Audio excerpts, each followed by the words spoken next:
Steering head bearings should move quite smoothly. These ones definitely don't. Don't know if you can hear that on the film, but as it comes to dead centre, we've got notch, notch, clunk. It actually springs into the centre position and doesn't move. So what we can definitely tell here is my steering head bearings are knackered and probably need to be replaced, which is a good job really, because that's exactly what I'm about to do. So what I'm going to do now is I'm going to take the steering head apart. Now I've taken the forks out already, and I strongly urge you, before you take the forks out, even before you take the wheel off, crack off this top nut here with a 30mm socket, because it is stubborn.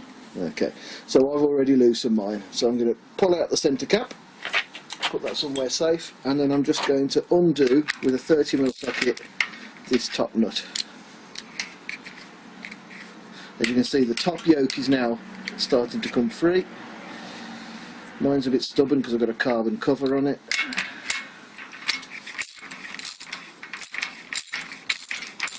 And once I get past that, it should come off, and then your top yoke comes off. And what you can see now is the lock ring and the top ring that covers the steering bearings. Okay, so I'm just going to get a screwdriver because we need to now flatten down the two prongs on the lock washer.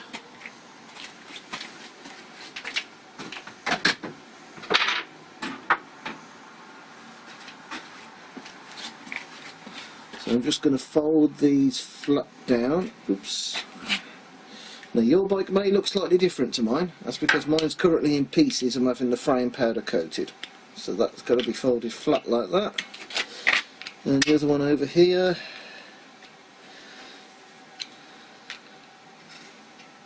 And then we can undo the lock ring. Now if that's tight, just put a screwdriver in it or use a C-spanner, give it a tap, and that will slacken that off. So we unscrew the lock ring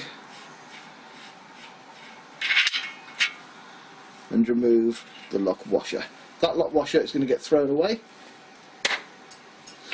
and we're going to keep the ring, obviously. Okay. So now what we can see here is the main cover for the steering head bearings. And again, the way to take this off is either use a C-spanner if you have one, or a hammer and screwdriver if you don't. I don't, so hammer and screwdriver.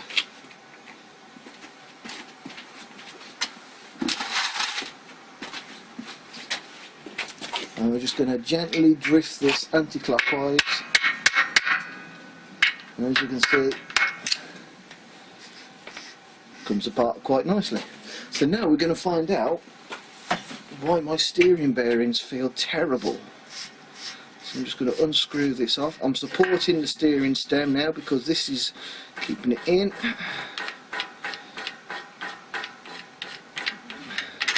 Off that comes. Off comes the seal. Seal looks in fairly good nick, but I'm going to replace it anyway with a new one.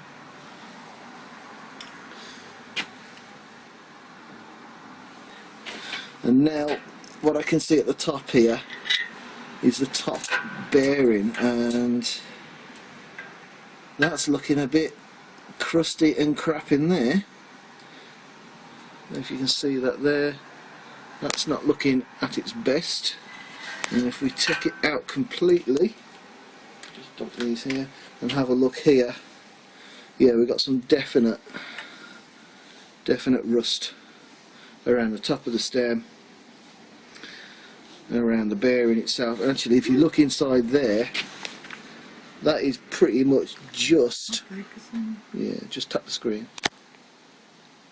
That is pretty much just solid rust in there, so that's not looking good at all. So that explains why I've got notchy bearings. What I'm going to be doing now is I'm going to be tapping out the inner race from the stem. And the way I'm going to do that, there is a lip inside the bearing race that stands proud from the frame of the bike. So what I can do is I can get a drift up there, and I'm using a long extension bar with a big hammer, and I'm going to tap this out by putting it so that the edge of the drift rests on that, and then I give it a tap, and then I move to the top, and another tap, and then to the side, and another tap, and then to the other side, and another tap, and then the bottom, and then the top, and then the side. Stop me if you've heard this one before, and then the other side, and then the top, the bottom, and the top, and the side, and the other side, and then again, and just keep on going round, driving this bearing out square all the way around. The reason we drive it out square is we do not want the race to come out at an angle on the stem, because it will actually ruin this metal ring around the edge, and we don't want that.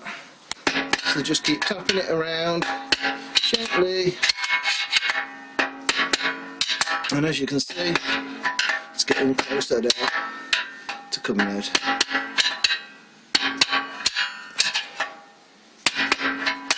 Nearly there.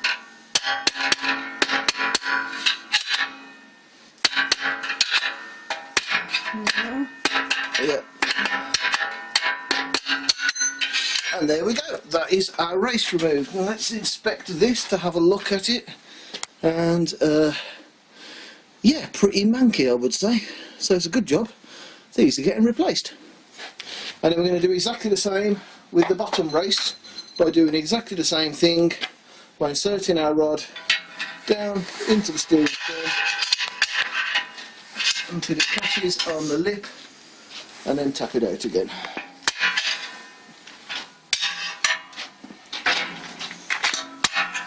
Now I'm not going to show you that because that's going to be boring, but it's still in exactly the same way as we do with the top.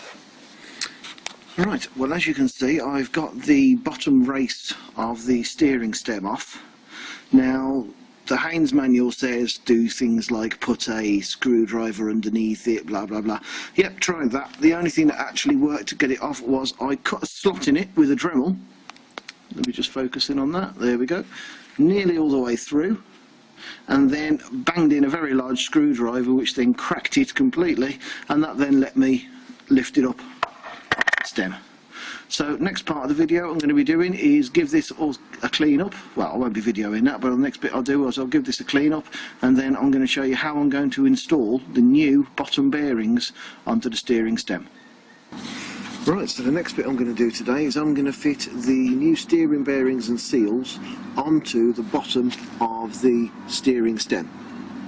Now obviously I've got some grease, I've got my new lower bearing, I've got my new lower seal, and to fit it I've got a steel tube and a hammer. That's basically what we're going to need. So the first thing we need to do is I need to apply some grease around the bottom of the seal, and then I'm going to fit the grease around the bottom of the stem, and then I'm going to fit the bottom seal. So there we have the seal fitted, and it's absolutely smeared in grease, and I've also packed the bearing in grease as well. And now what I'm going to do is I'm going to fit the bearing down and pound it down over the steering stem using a metal tube. Now the metal tube I've chosen has got an inside diameter about the same as the stem, and obviously used the Jubilee clip there to bring it down in size if needs be. That means that it's only going to be bearing on the inner metal race of the bearing and not the outer race itself. Do not want to pound on the outer race at all. So I'm just going to fit that now, show you what that looks like. So there we have the lower bearing now fitted down onto the steering stem. That now means that that's all done. I can put that to one side, and I'm now going to fit the races inside the steering, the top tube, the frame of the frame, and get this now fitted in there. So here we have my outer sorry, well, the steering head races that need to go into the top and bottom of the frame, and this is how I'm going to be fitting them. This is my homemade bearing press, which basically is a length of 12mm threaded rod, some nuts, some steel 3mm thick discs that have been precisely machined to be just a fraction of a millimetre smaller than the outer diameter of the races. And what they'll do is they'll allow me to pull the races in from the top and the bottom into the swing arm, because the last thing you want to do is fit these with a hammer. You do not want to be hammering or banging them or anything like that. They've got to be driven in nice and square into the frame, and this drawbar bolt is going to let me do that. So I'm going to get those fitted now and see how it goes. And there we go, that's the top race seated in absolutely perfectly, and up down to here, and there's the new bottom race fitted as well, absolutely fine. So the next stage is to grease these all up and then fit the new top bearing once I put the steering stem in. So now what I'm going to do is I'm going to fit the lower bearing in. Now just focus on that bearing for a sec. As you can see, I've very well greased up that bearing because I don't want any water getting down into that at all, and I've got the new bearing seals and top cap and everything to go on. So this slides up through the bottom of the stem like that, and then my incredibly well greased new bearing drops in like that. Yeah, that's lucky. Followed by my new seal. There's plenty of grease in there, so in fact what I'm going to do is I'm just going to dollop another big load of grease in there. Ew. Yes, because I want grease everywhere, Like Vaseline. but far more useful to a bike. There we go. Pack that with plenty of grease, give that a quick wipe off. That's why I always wear the dirty overalls, because I'm always doing that. Seal goes on with the oil, with the lip facing down onto there like that, and then I'm just going to lightly screw on the top cap.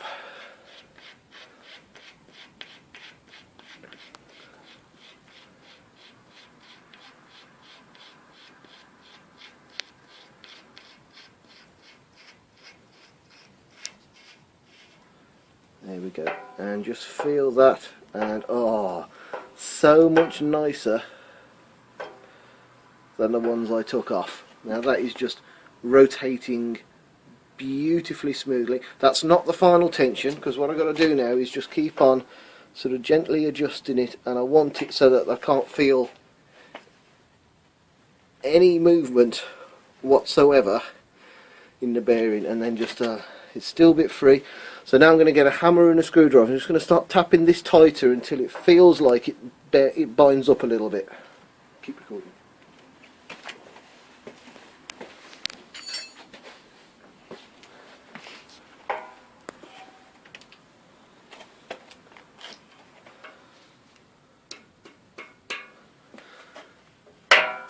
Still very free.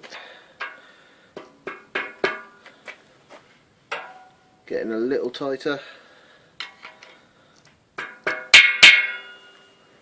A little tighter. I don't want this like majorly tight, but I want it so that there's a little bit of friction there, and then I know that's about right.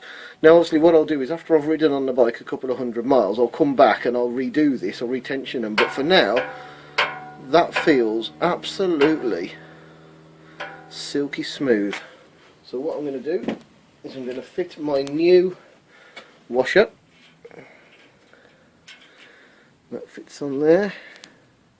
Tab's already bent down on that, and then the lock nut goes on.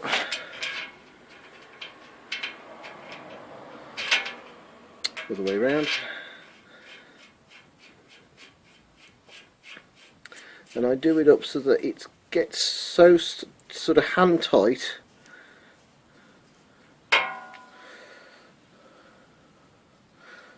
until I can't tighten it anymore, and then I get the hammer and screwdriver and I'm going to tap it round until that sticky out tab lines up with that hole there. Just like that. And then bend these two lugs up. That's one.